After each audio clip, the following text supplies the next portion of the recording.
Close your eyes and picture a Viking raid. You're probably seeing a dragon-headed longship grinding onto a pebbled beach, screaming berserkers pouring over the gunwales, a monastery going up in flames. Hollywood has burned that image into our minds. And it's wrong. Not because the violence was exaggerated, but because it suggests mindless chaos. The truth is colder. These weren't tantrums. They were operations. Imagine a crew hidden in sea mist for days, watching. They noted guard rotations, the rhythm of the tides, the softest sand for a quiet landing. They weren't lunatics chasing glory. They were professionals running a system.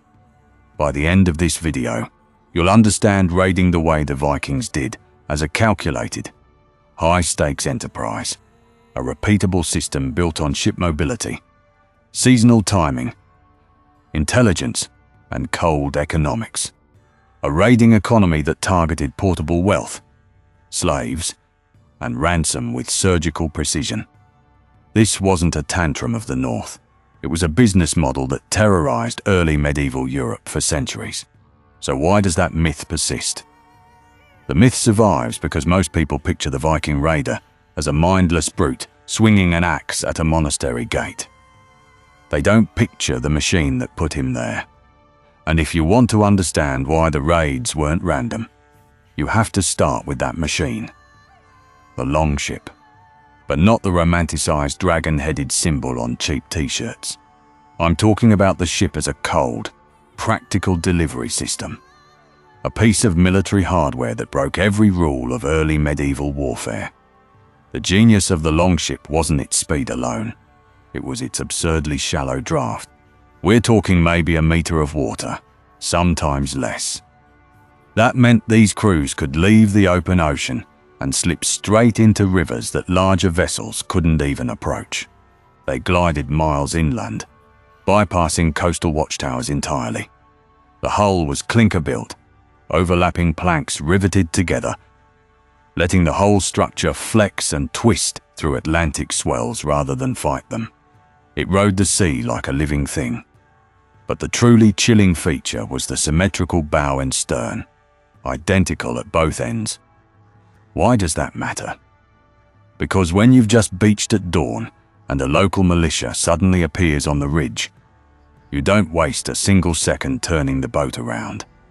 The crew just grabs the oars and pulls in the opposite direction, vanishing back down the fjord or river while the defenders are still fumbling with their shields.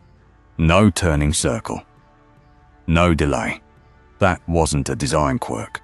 It was a tactical choice baked into the entire raiding economy. This thing was a mobile base. It didn't need a port or a supply line stretching back to some distant chieftain. The ship itself carried enough salted fish, water, and armed men for a lightning strike, and it could arrive before any warning could travel overland. A coastal village in Northumbria or Frisia might see the sails at sunrise and have minutes, not hours, to react. No beacon chain could outrun a longship under full oar and sail. That shrinking of the warning window was a strategic weapon in itself. And the navigation? It wasn't magic. You'll hear tales of sunstones and semi-mythical crystals. And sure, they might have used feldspar to catch polarized light on cloudy days. But the real edge was far more grounded. These crews raid bird flight paths, the color of the water, the smell of pine forest drifting miles out to sea. They knew wave patterns that bounced off distant cliffs. More importantly, they relied on local pilots, captured or coerced, who knew the sandbanks and tides. This was accumulated, hard-won geographical intelligence, not wizardry. A young raider didn't just learn to swing a sword. He learned to read the sea like a book. Now consider the flotilla strategy. They rarely attacked in one massive armada. That's Hollywood thinking. They moved in small, nimble groups of 3 or 6 ships, striking multiple targets at once or converging suddenly on a single rich prize. These squads could split up, draw defenders in opposite directions, then reform somewhere unexpected. A local lord might rush his third to one burning village only to find the real raid happening 10 miles upstream. The uncertainty gnawed at the entire coastline. Any fjord, any river mouth, any beach could become a landing zone. And that meant every mile of coast had to be guarded, an impossible drain on fragmented early medieval kingdoms. The ship didn't just deliver warriors, it delivered surprise. And in a world where information crawled along muddy cart tracks, surprise was worth more than numbers.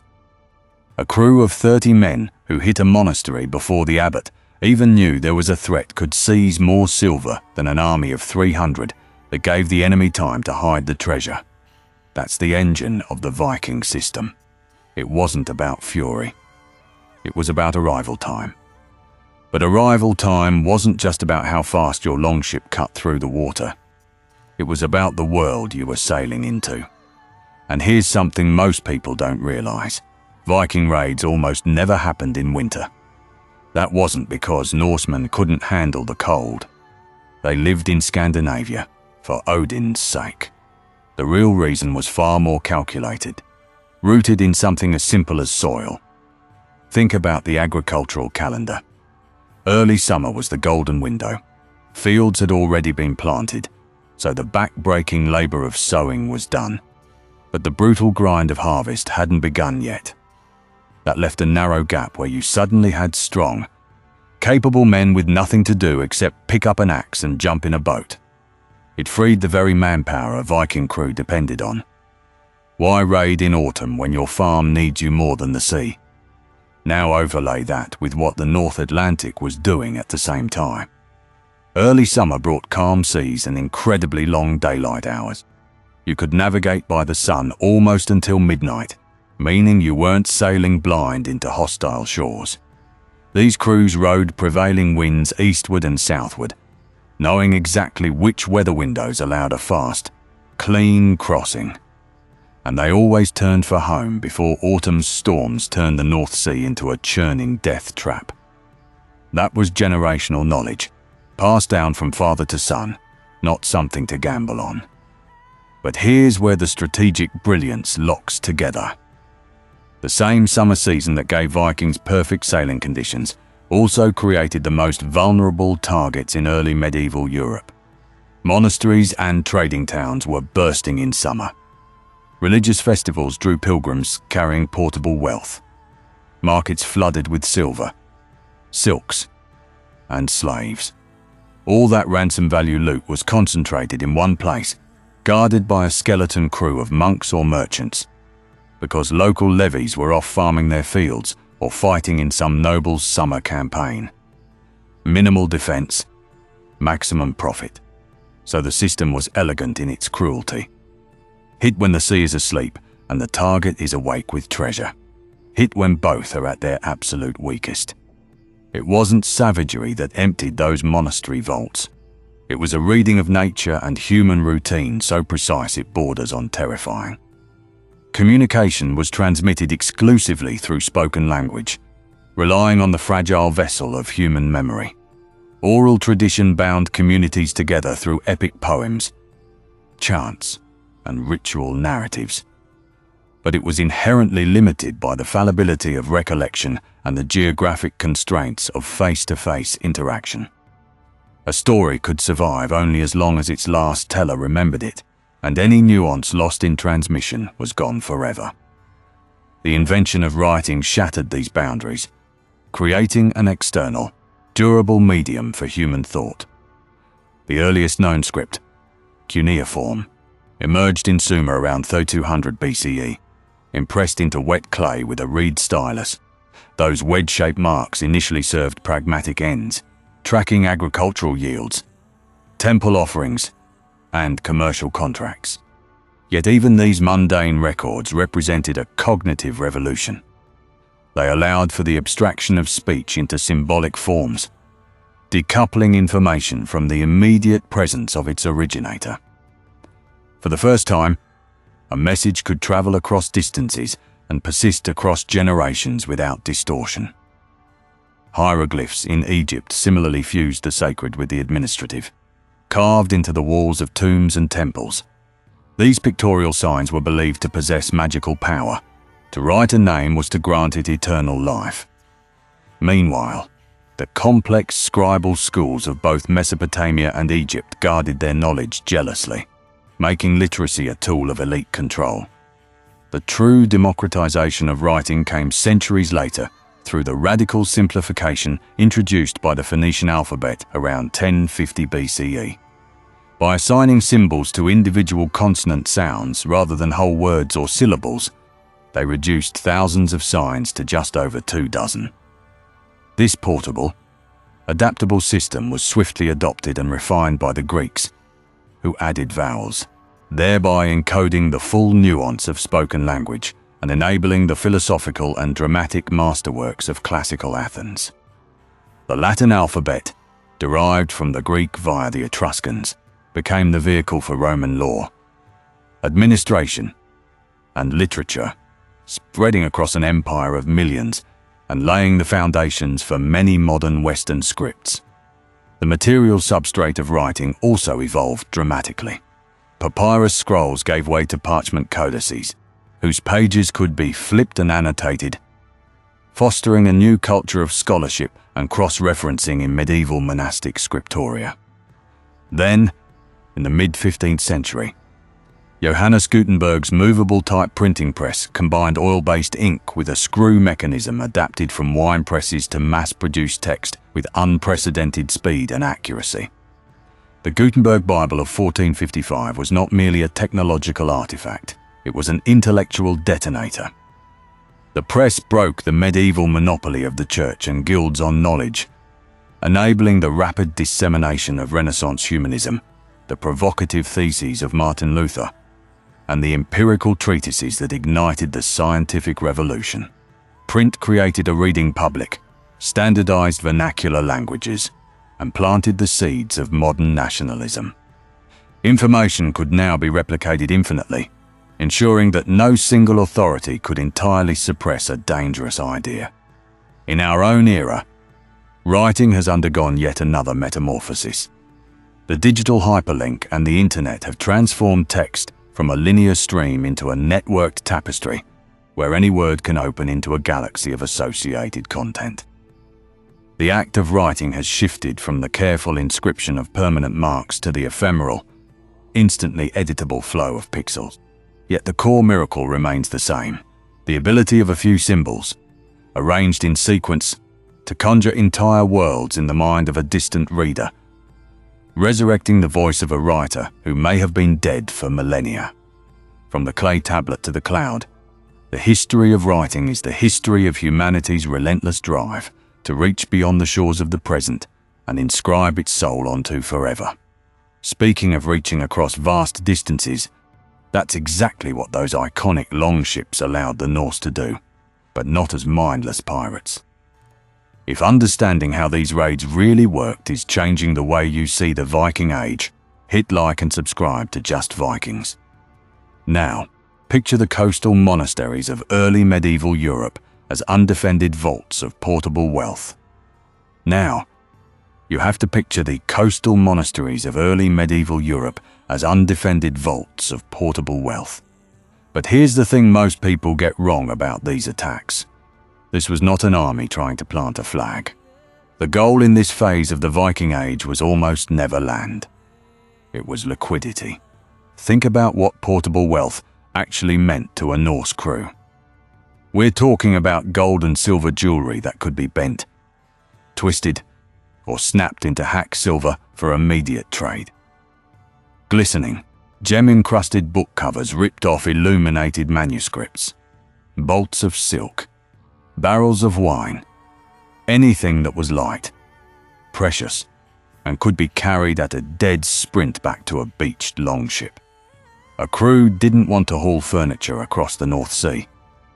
They needed assets that would be valuable in Hedeby or back in the fjords, not just in the English countryside. But the truly disturbing economic engine, and the one modern retellings often sanitize, was the human harvest. Captives weren't collateral damage from the raid, they were a central asset class. A healthy adult captured in Francia or Ireland could be worth more than a chest of silver coins. Just let that sink in. The longships would glide onto the sand, the violence would flare.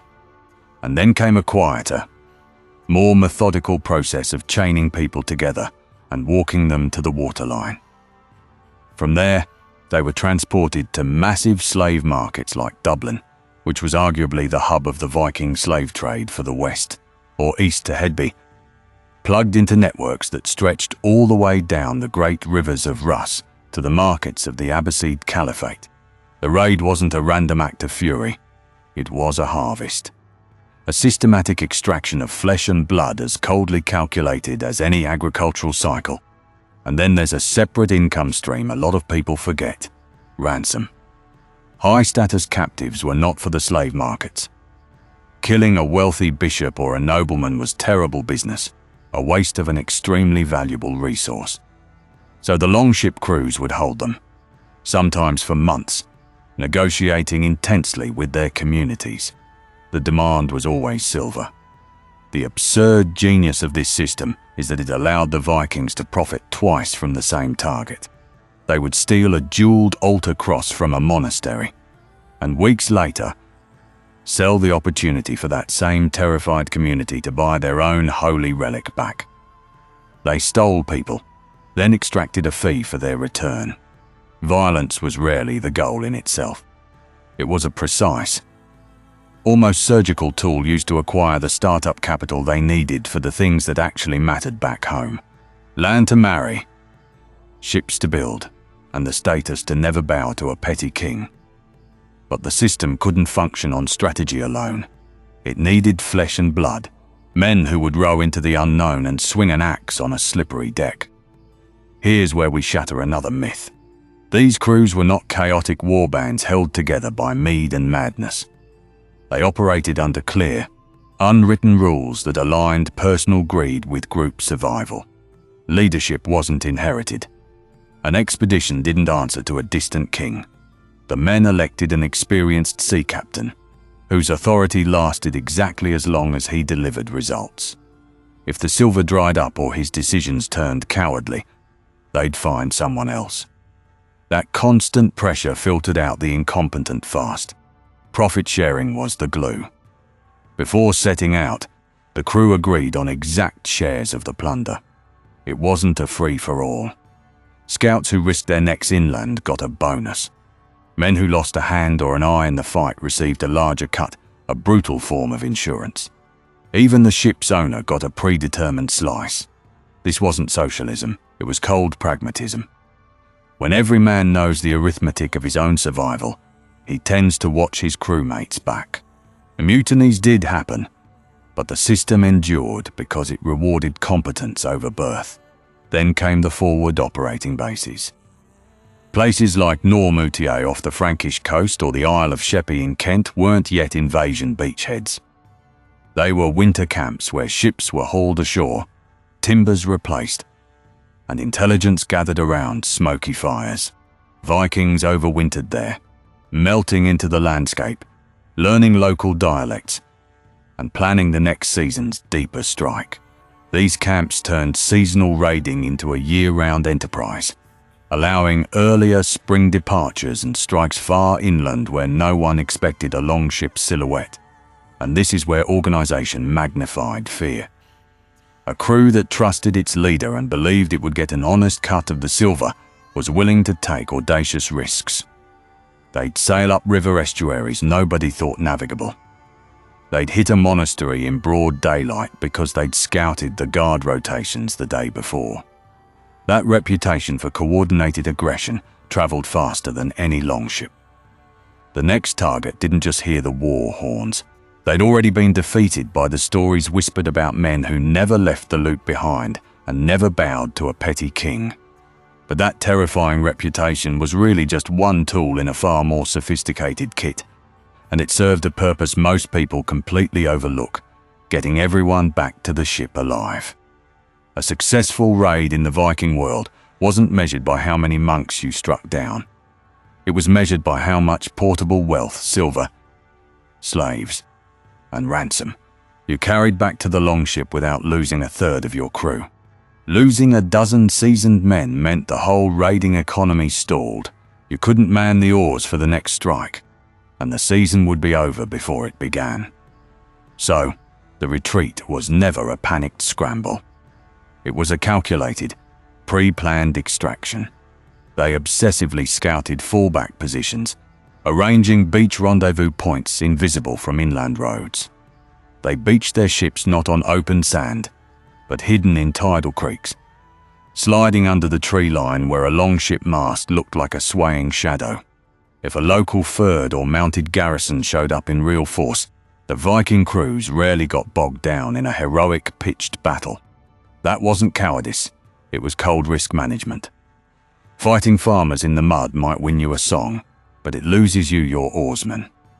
They would melt back into the marshland, re-embark, and disappear across the water, leaving defenders screaming at the waves. They weaponized local disunity too, striking regions fractured by civil war, playing politics like a game of chess, allying temporarily with one petty king against another just for payment. Sometimes, the sheer threat of a return visit was enough to extort Danegeld without a single arrow loosed. And then there was the weather. A sudden storm turning a favorable wind into a lee shore could destroy a season's plunder faster than any army. The crews became obsessive meteorologists, reading swell patterns and cloud formations with an intuition bordering on spiritual. A retreat was often timed to the minute of an ebbing tide, carrying loaded ships out to sea before the local lord could organize a pursuit. The logic of the raid extended 1,000 miles back to the home fjord. A smooth retreat didn't just save their skins. It cemented a chieftain status and provided seed money to equip a bigger, meaner crew when the ice melted the following spring. The system wasn't about the fight. It was always about the calculated escape. The very notion of 0 words is a paradox, an absence that speaks to the silence before creation. From that void, all narrative emerges, much like the primordial state described in mythologies, the biblical tohu wabohu, the formless expanse of Genesis. It is the infinite potential of the unexpressed thought. To expand from this point is to trace the lineage of language itself, born from humanity's first cognitive sparks in the East African savanna. There, grunts evolved into systems of grammar and abstraction, allowing us to collaborate around a fire, negotiate danger, and sow the seeds of civilization. Every written word is a descendant of Sumerian cuneiform pressed into wet clay, a technology that freed memory from the skull, transforming history from whispered legend into permanent decree. This expansion continues that ancient imperative, to fill the void with meaning, to weave order from chaos, one structured syllable at a time. That ancient need for order made Viking raids surprisingly methodical. If you want more history that cuts through the myths, check out our video on how Viking trade routes really worked, linked on screen now. Subscribe to Just Vikings for new documentaries every week. Thanks for watching.